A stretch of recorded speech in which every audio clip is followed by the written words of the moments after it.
Hey everyone, it's Daniel with Chicago Reacts. Welcome back. So happy to see you guys right here. So we're going to be doing another Bricky video today. Before that, you should be sure to like and subscribe to this channel. Help grow the channel. Getting close to 100,000. Be great if we get a little bit closer because of you. Thank you so much. But today we have a brand new video from Bricky that just came out called How Far Have We Fallen? Destiny 2 Lightfall Review. I've never played Destiny 2. I've seen a bunch of other people play it. I'm very aware of it as a project. I know that it's from the creators of Halo, and it's kind of about it. I know that Anthem was trying to compete with it, and it didn't. So yeah, we're gonna check it out, and I hope you enjoy. Let me know if you want me to watch anything. I read the comments. I promise. Let's get started. Hello everybody, my name is Bricky, and currently my merchandise site Orchid8.com Buy his merch. a massive blowout sale, a final grab sale. I made this site a long time ago, and I bought myself all kinds of various types of merch, and I overbought. I bought too much. And as we are transitioning into a new era of said merchandise site, it is time for me to sell all of the remaining stock I can at a significantly discounted price. These are really old school shirts like the Minimalist tee. There is the Incredibilis hoodie, which has always been a pretty fun one. The 36th anniversary tee, which I always thought was a bit of an underrated design. I was quite proud of that one.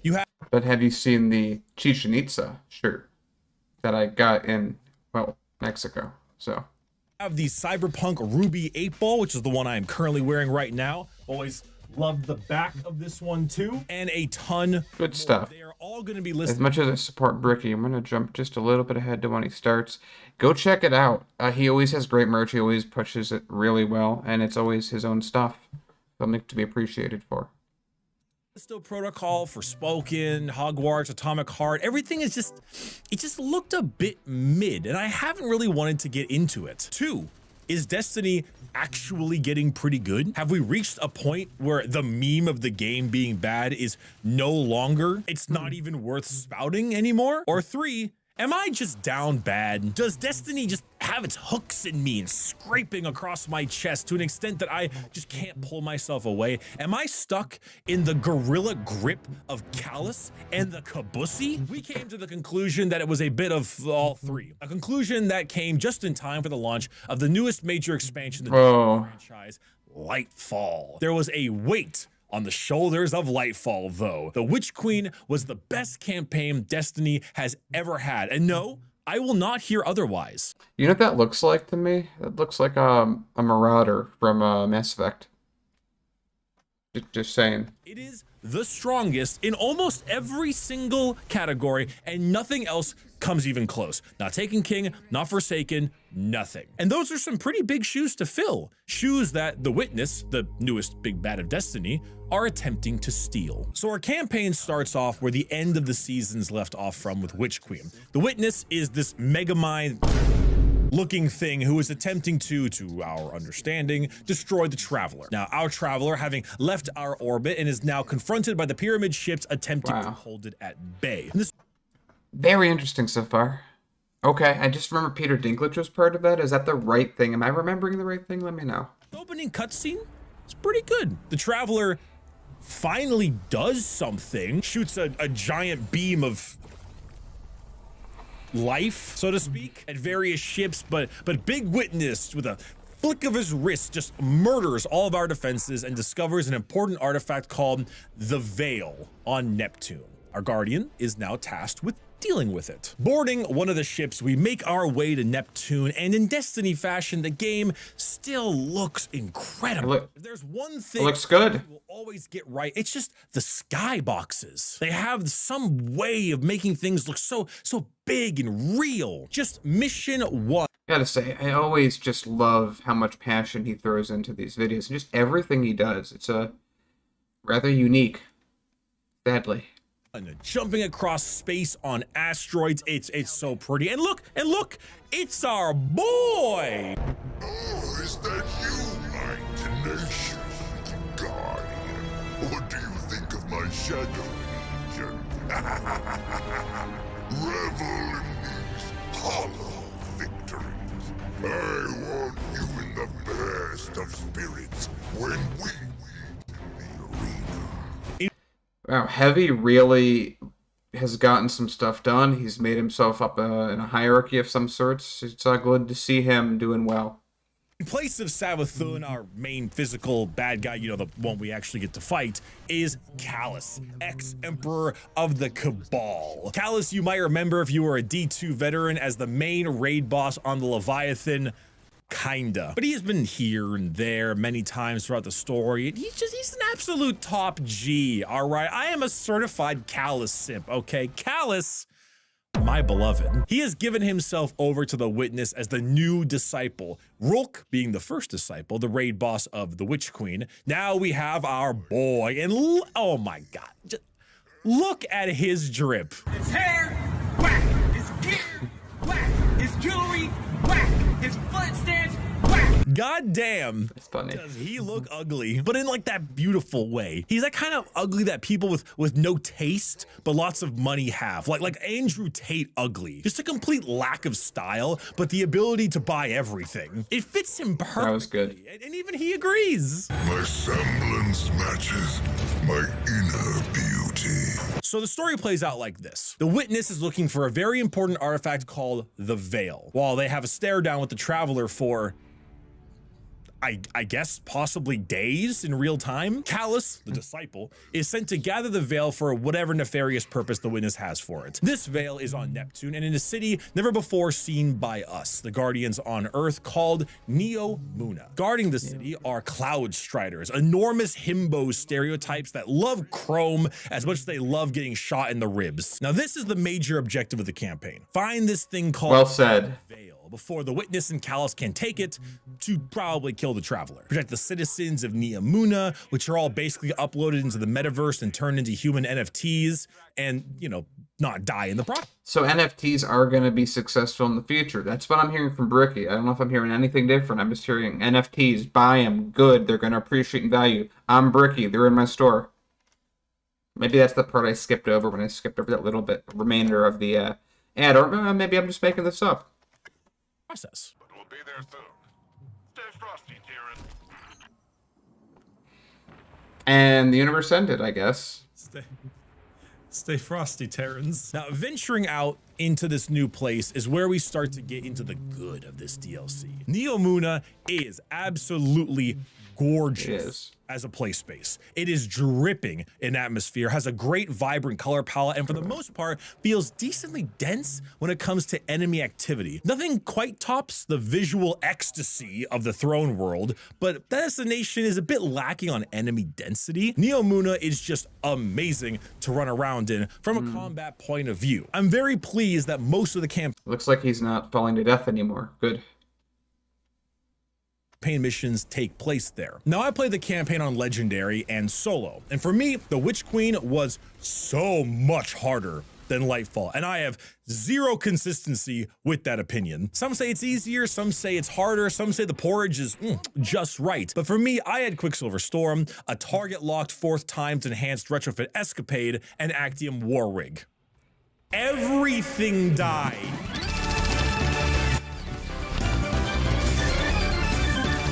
Look at that. Retrofit escapade, my beloved. And when I wasn't using that, we had I would exactly expect him to min-max his sandwiches. It's what he's good for. It's what he's good at. the new Loreley's ornament because apparently during the Strand sections, I still got the restoration despite having Strand quite often because we had faster recharge times too. Big Pog. Anyway, back on track. Our missions mainly consisted of fighting the new Shadow Legion Cabal, which is basically normal Cabal with Strand shields and funky backpacks that give AoE shields to their comrades, much like the Moths and the Witch Queen, just AoE instead. For the most part, the enemy variety was the same with the addition of one brand new enemy, the Tormentor. The Tormentor is absolutely ballin'.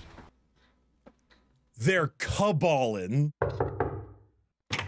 Hello, everybody. They are a dark... Yeah, I was going to say, I make jokes like that. I don't have a 1 million subscriber channel and pre-write my scripts. I know he does it to some degree. Does anyone know how much of this is scripted versus in improv? Curious. Type Reaper that has this huge moveset, does a ton of damage, goes fast, and genuinely is a great threat in a fight. Throwing purple projectiles, making a portal of purple stuff, spitting out damage, a grab move, suppression, and that insane dive bomb attack. Man, Tormentors are so fun. When I think of a good enemy design, I will always go back to Mass Effect 3. And these boys remind me of the Banshees so much. I did say Marauders for Mass Effect earlier, so maybe there is a little more to that than I appreciated.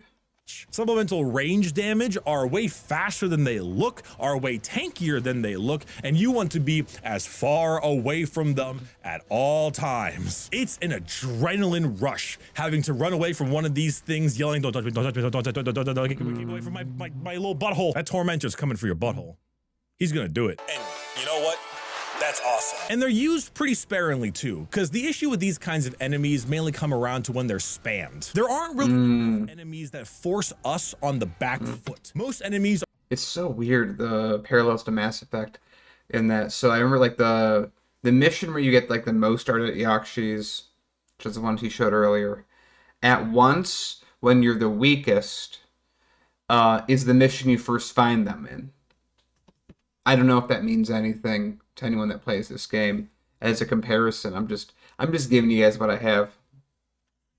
Are kind of slow advancing types or the fire from range type. There really aren't a whole lot of break you from cover type enemies that are utilized, at least not in a meaningful way. Normally the ones that do are like fodder enemies, dogs, vandals, gladiators, thralls, things like that. This enemy demands respect and adjusts the way you play the game, and I really like that. It makes me hope that it'll be around for more encounters, but like with the Lucent Hive, I probably won't actually expect that to happen. So, throughout the campaign, our Guardian is being given Strand, this brand new subclass utilizing the fabric of souls, basically. The river of souls being tapped into. It's a confusing and unknowable energy, but it's something that the Cloud Striders have like a mythology for. It's also a type of energy that Callus and his forces are not prepared for. So whenever they have ways of shutting off your light, whether through jammers or other variants, you can utilize Strand to stop them.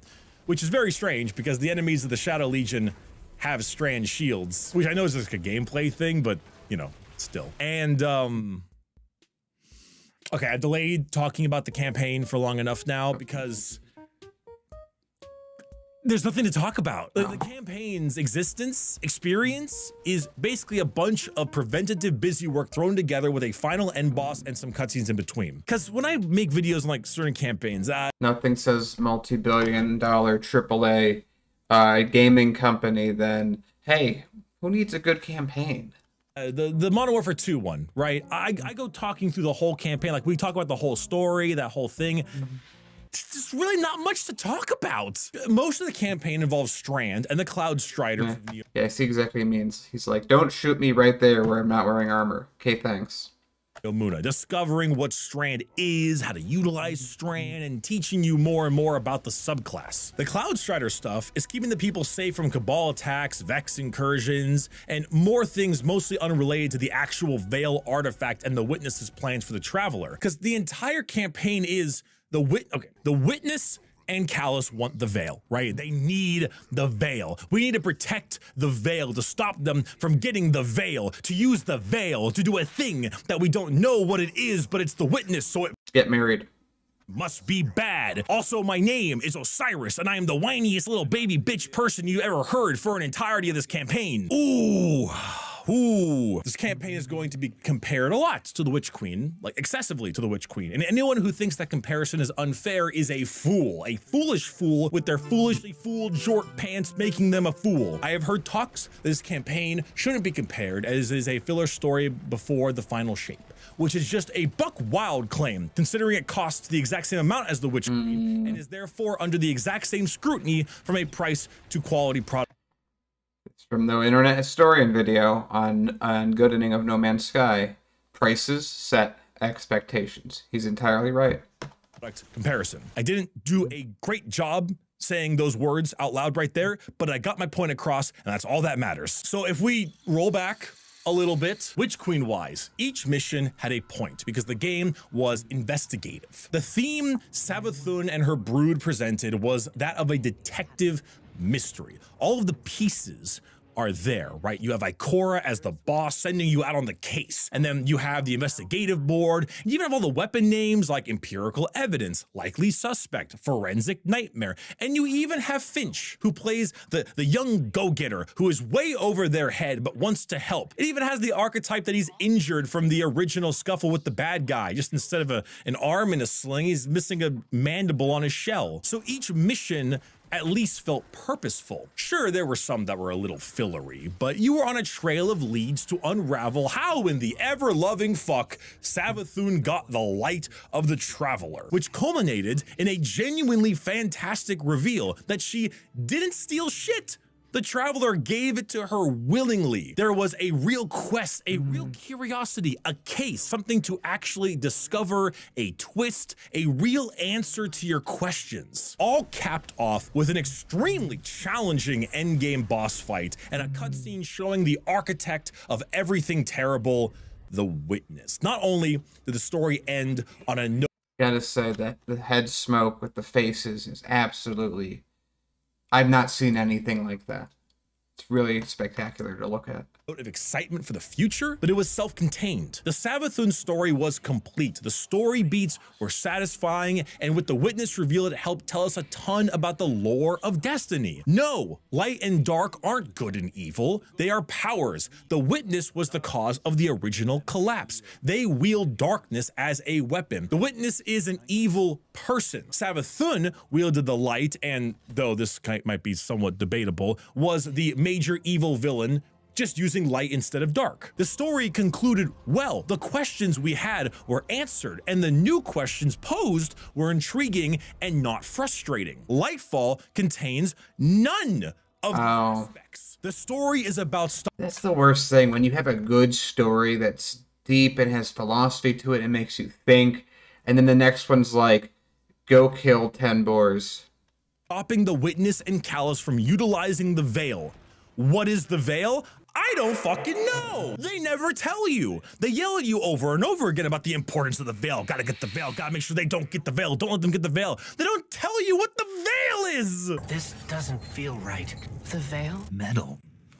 Gear. Nobody knows what the Veil is, and they keep yelling at you, oh, we can't let them get that Veil. Rohan, one of the Cloud Striders, voiced by Dave Vinoy, I think, also known as Lee in Telltale The Walking Dead, is killed off halfway through the story before he even gets any genuine time to shine. Halfway through, 3 hours basically, on the hard difficulty, he sacrifices himself to stop the radial mast. What's the radial mast? Not a sex position apparently, but it's an artifact from Callus that is also not explained. So this whole time we have excellent VA Dave Fenoy playing this new Cloud Strider character, telling us to get the Veil that we don't know what it does, and then stops and kills himself to stop the radial mast that we don't know what it does. You kill that level of talent that fast. So then you're— Yeah, I can see how that might become an issue.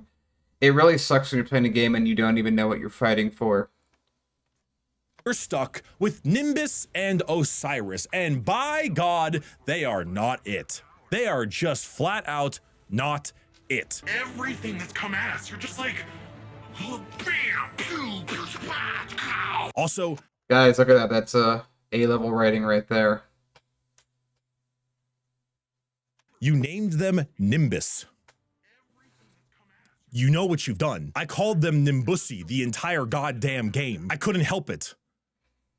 That one's on you. In Witch Queen, you had Ikora and Finch making up the dialogue for your campaign. While I know not everyone loved Finch, I did. He brought a great deal of serious humor, so to speak. The humor wasn't him cracking jokes. It was just the situation he was in and how out of his element he was. Also, I think his VA is actually really stellar, and he sells the role quite well. Ikora is a little bit bland as a character, but she still is a pretty good voice, and I will always have a soft spot for her from Firefly. This time around, the main characters are Nimbus and Osiris, and I think they both fall short for two different reasons. Now, Nimbus is, I think, the first non-binary character in Destiny, and that right there fucking awesome. While LGBT and trans characters are becoming a bit more prevalent as well in games media, I can only think of one other non-binary character right now, which is Bloodhound in Apex Legends. So for that, I am super stoked, which is why it kills me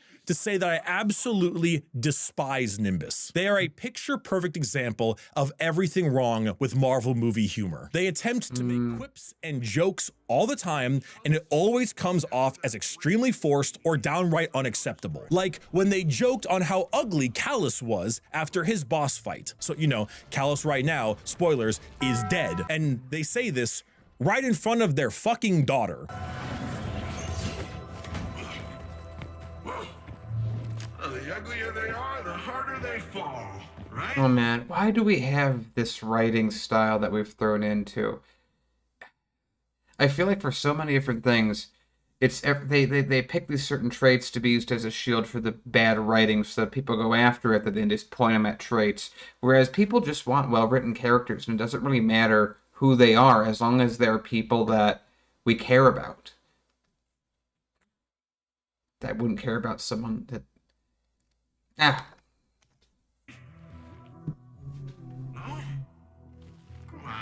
How is that signed off on? Yeah.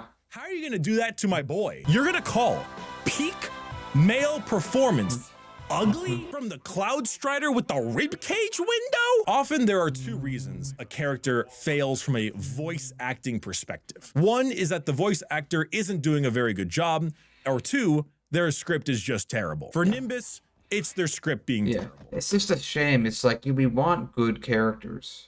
Always. And any character can be good. But you gotta write them well.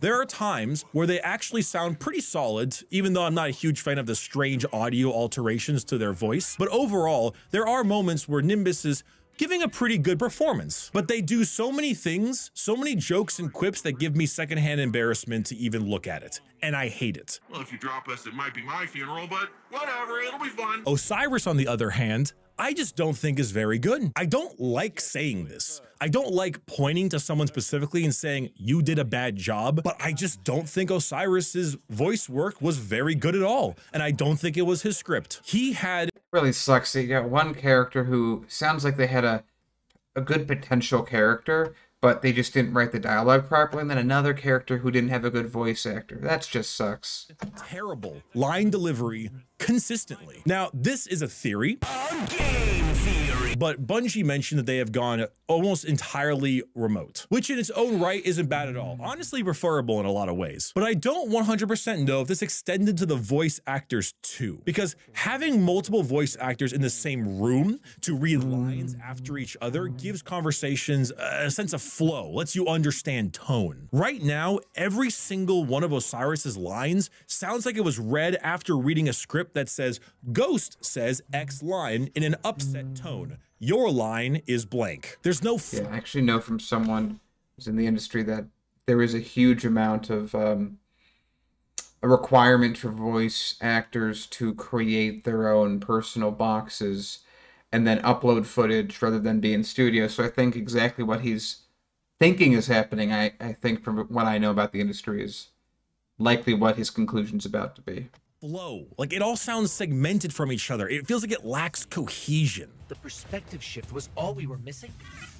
Do not underestimate this moment. This is the product of humbling training, many failures, and your determination. I'll do whatever it takes to stop the witness. So if you aren't going to help me, then leave me alone. We regroup at the watchtower. You don't understand. We've got to get... Push back. I'm just apologize. I'm just humming through this entire part of this video.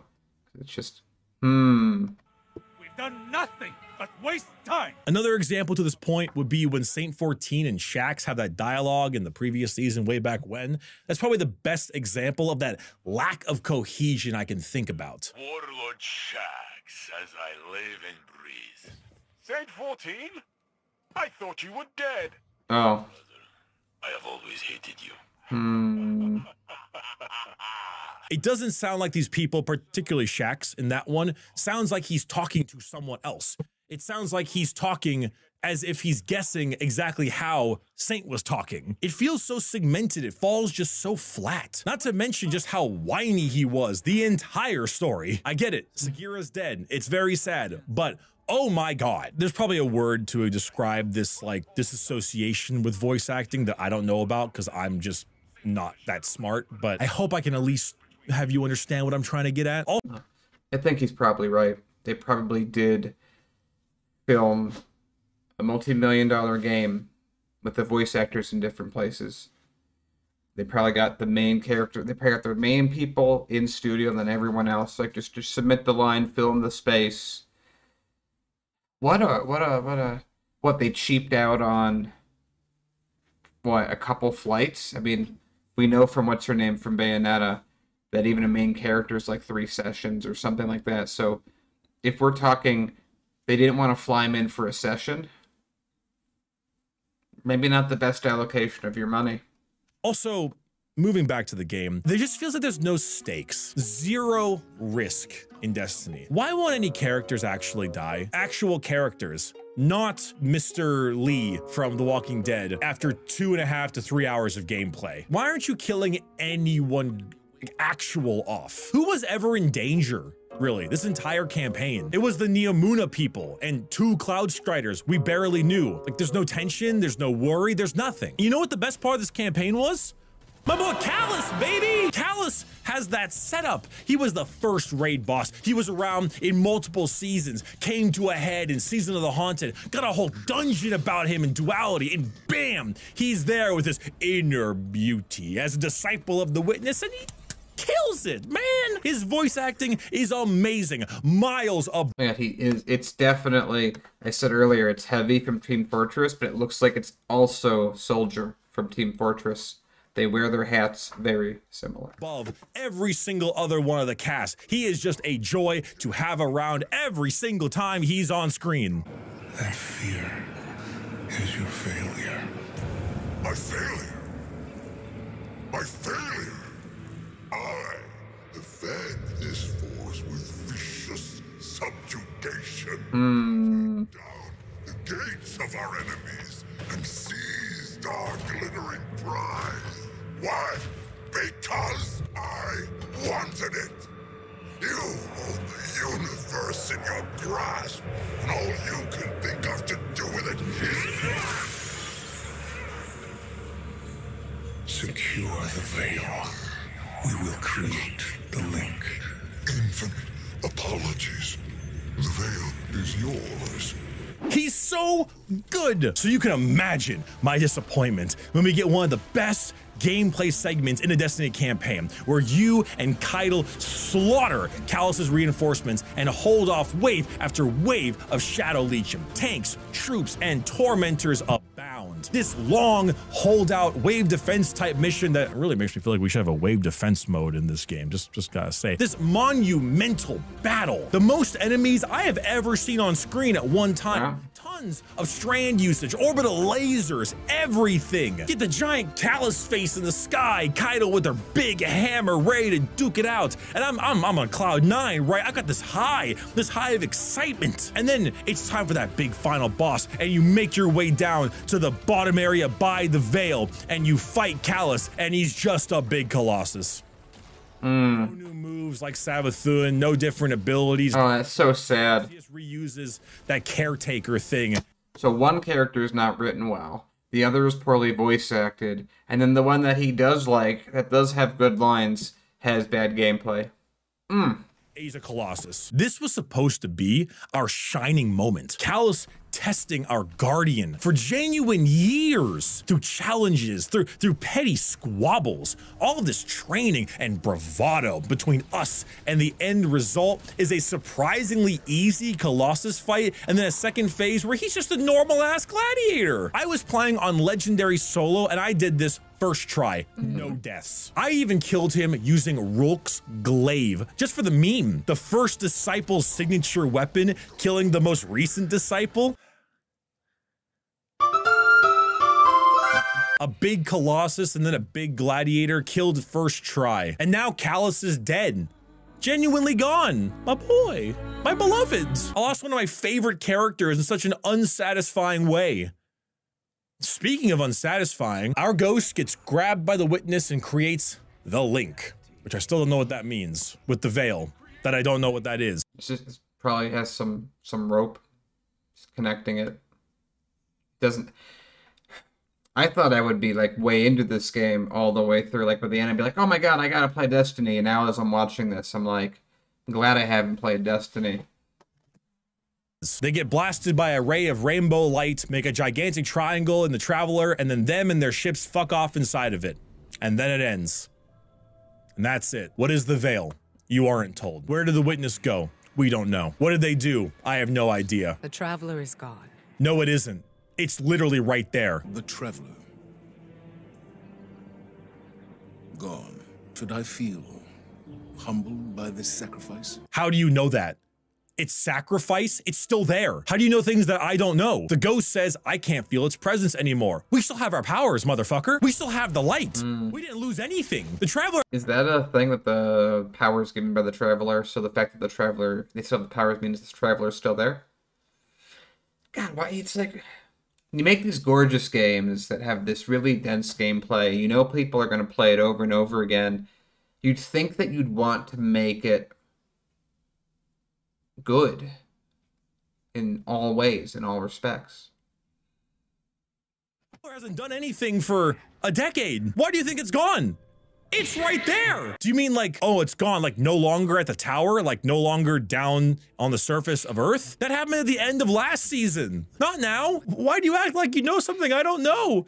What the fuck happened? Is this like season 4 of Lost, for God's sake? The direct comparison I hear all the time is that this feels like the Infinity War of Destiny, and final shape is the end game. It's even equipped with the gigantic brute monster villain clad in gold. But Infinity War, 1, had stakes, 2, explained what was happening, and 3, didn't leave me the feeling of absolute confusion. What do all the stones do? I didn't do that, I promise.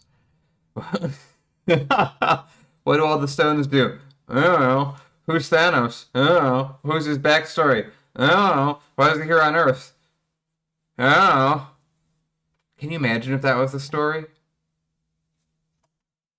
Thanos wants the Infinity Stones, but I know what those are. I know what they do. The Witness's end goal is what? What the hell did they do? The Veil, what is it? We know Thanos' end goal, kill half of the universe's population. We know what's at stake. And at the end, when he does do it, the question isn't, what did he do? The question is, how do we recover from this? A genuinely good, intriguing question that you get excited for in the next one. I'm left frustrated, confused, and unfulfilled. The reason I'm excited for the final shape is not because I'm excited for another Witch Queen level expansion. I'm excited to find out what in God's name happened in Lightfall, which is so disappointing that this is the taste in my mouth I'm left with. This also reminds me of when I played Mass Effect Andromeda. Again, he brought up a lot of Mass Effect stuff in there. I felt by the end of Mass Effect Andromeda, I wasn't happy with the game at all, but I felt it was laying out the foundation for another better game, and I think that's what he's talking about. And that's like kind of the worst feeling, because it's like, great, I just spent $60, played a couple dozen hours of a game that I'm not really into, that I don't like the characters of, that I don't like the story of, that I think some people were poorly written, some people poorly voice acted. This feels like the Mass Effect Andromeda of Destiny, and I have no idea anything about Destiny. Tell me if I'm right, if this is a fair metaphor. I have no idea. Is what I fixate on the most, because it's the thing that feels so aggravating, the thing that stings the most. It's a sting that pulls my mind away from all the good things that Lightfall did. Because for the most part, story aside, Lightfall has some pretty great gameplay. I sung the praises of the Tormentors already, but Strand, oh, Strand is the best. Strand is just such a unique and enjoyable new concept in this game, and I can't stop enjoying myself with it. The builds you can create with it, the concepts and strategies, they feel so numerous. Flying around with the grapple is amazing. The threadling builds and little seeker bug things are a ton of fun. Suspensions and the buffs and Can someone explain to me a little more about Strand?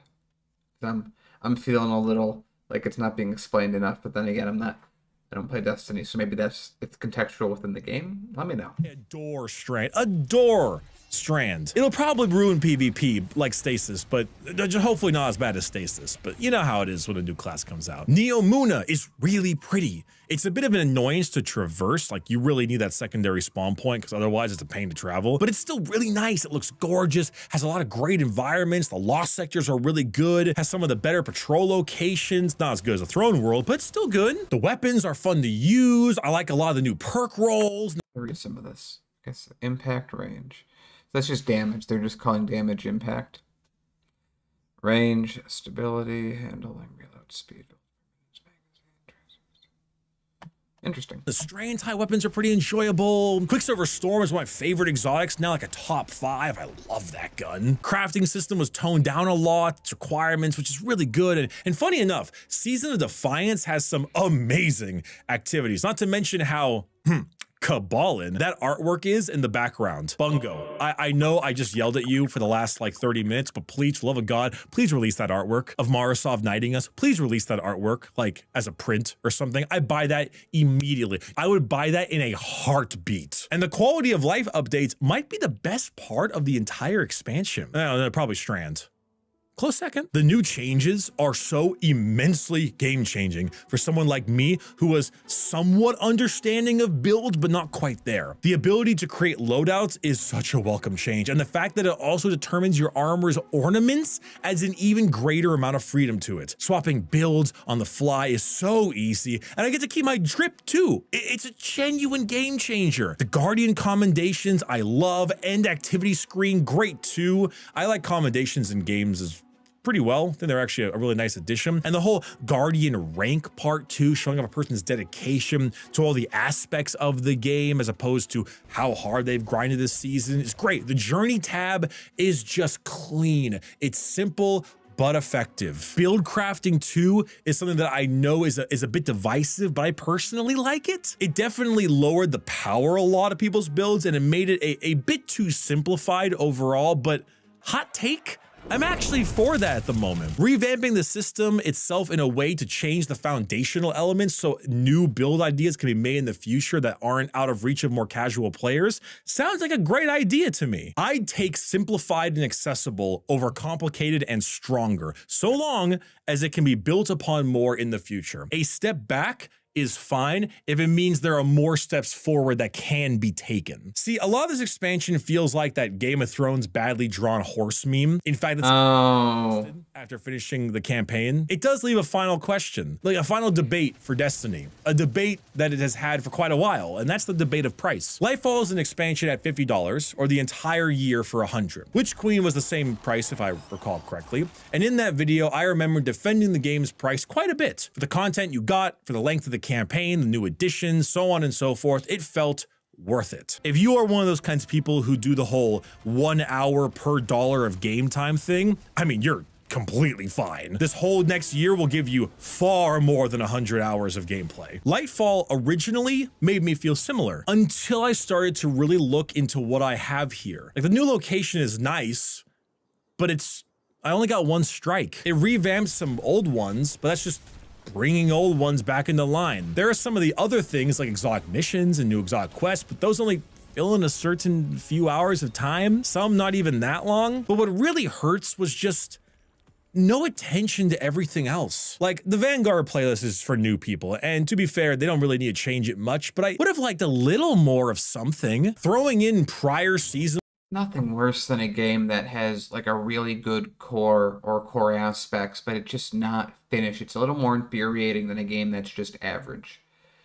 Because it's like when you order like a cheeseburger and it comes and the burger is like really good, cheese good, the toppings are good, but the buns are stale and untoasted. It's like, why you had something that would have been so complete and you didn't do it? Seasonal activities like the Season of the Risen just doesn't feel like enough. Crucible is supposed to get 3 new maps, but that's 1 per season. So there's only 1 single new map right now. Not to mention the amount that keep getting removed from rotation. Like, there are a lot of maps that feel like they should be back in now. Gambit got nothing. No changes, no new maps, not even bringing back old maps. Where's that Dreaming City one? I love the Dreaming City map. I know this might also seem like a weird contention point and most people might not care about this, but can you do something to Dares of Eternity? Can you get a couple updates too? We don't have a Fallen final boss or a Scorn final boss. Also, why are new enemies never added anywhere? In fact, why are there always so few new enemies in general? Witch Queen added 4, but it was more like 3. Moths were one of them, and then one of the each hive classes for the light. But they're only in Witch Queen content. And in this time, it's even less. I mean, Tormentors are amazing. Love Tormentors. But a shielded Cabal with a backpack, and that's it? Like, games priced at $60 are entirely new games. New games have entirely new enemies too. Adding the Taken as a fact. You know, I'm gonna take a guess just because of the way the industry stacks up. So I don't know, again, I don't know anything about Destiny, so please tell me more about it in the comments. But I do understand how game industries work to the most part. I think he's probably right. They're probably holding off a bunch of new content for, they're still probably tweaking or whatever. They're going to put that in the next year because it looks like this is a yearly expansion. They're going to put that up next year. And so then when it comes to next year for the finale, everyone's going to say, oh, it's great. But it also means that they skimped out on this game, that they could have put more into it. They probably have assets and things that they're going to change. Maybe in the finale they'll revamp everything, or maybe the path will be after that game is we're going to slowly redo all the stuff that all the previous game stuff. If you guys follow what I mean, it just feels like such a letdown. I feel Bricky's pain. Faction, the Taken King, then the Scorn and Forsaken is pretty great. New factions with intrigue, but one new enemy in a backpack? Hell, Mass Effect 3's multiplayer. He's bringing it up more. I remember he likes this game. Yeah. That I keep talking about, added the collectors, and not even just the collectors for Mass Effect 2, a revamped, revisioned version of the collectors for the 3rd game for free. And they also added the Cerberus Dragoon character for Cerberus and the Geth Bomber, the big deluxe edition of Lightfall, the $100 one for the entire year. I would say is for the most part somewhat defensible because the seasons are pretty solid. They have a ton of content, ton of new guns. They further the story. There are new dungeons, a legacy raid. Okay, so this I'm putting together a little more of what he's saying now. So if you're a veteran player, the gameplay is better. That's the picture he showed earlier. If you're a new player, it seems that they only really made content for people to follow that specific pipeline that are new, but it doesn't seem like they did a good job either. I don't know, it just sounds like they're doing Overwatch 2. Etc., etc. For the most part, I don't hate the deluxe edition thing too much because a whole year's of content in MMO is a pretty solid amount of money. If you were to take it monthly, it would be under $10 a month. And I'm pretty okay with that. But $50 for a Lightfall, what we got here, what we got from the package of Lightfall itself, there's just not enough to justify all that. It feels anemic compared to the Witch Queen. What we get just doesn't have enough substantial meat to it. It's also why the story sticks out as so painful, because Destiny has good everything already. It has great gameplay. It has great visuals. It has great music. Everything that was— I see. So this is Team Fortress 3. It's the same game. We just have more hats, which isn't bad. Already good in Destiny, just got more of it. More good music, Strand, more fun areas to go to, more visually appealing stuff. We already were 9 out of 10 with this, but the thing you're lacking is your characters and story and overall narrative. And that was the thing you did really well with in Witch Queen, which is why it was such an insane expansion, because the one thing you were really struggling with, you nailed. And you went right back to struggling with it again. The thing is, though, the talk of price really doesn't matter to you, the viewer. Because when it comes to Destiny, you're in or you're not in. If you're in, like me, if it's your thing, if it's the game that you play all the time, if it's me, someone who plays it on my own time for fun, for relaxation, I'm gonna buy even the shit expansions. I wouldn't call Lightfall shit, but you know, other ones were, because I'm in. Because this is the thing, I am in, I am part of this now. If you're out, you just don't really care. And if you were on the fence— This is the bad cocaine. Still has cocaine in it, just not as much. You've probably already made up your mind. The new raid is going to be out by the time this video is out. And the new raid is arguably one of the biggest parts of the entire experience, but it is still roughly a 1 hour to maybe 3 hour experience once a week. That's only if you run it on every single character. If not, it's like a 1 hour experience once a week. Hello.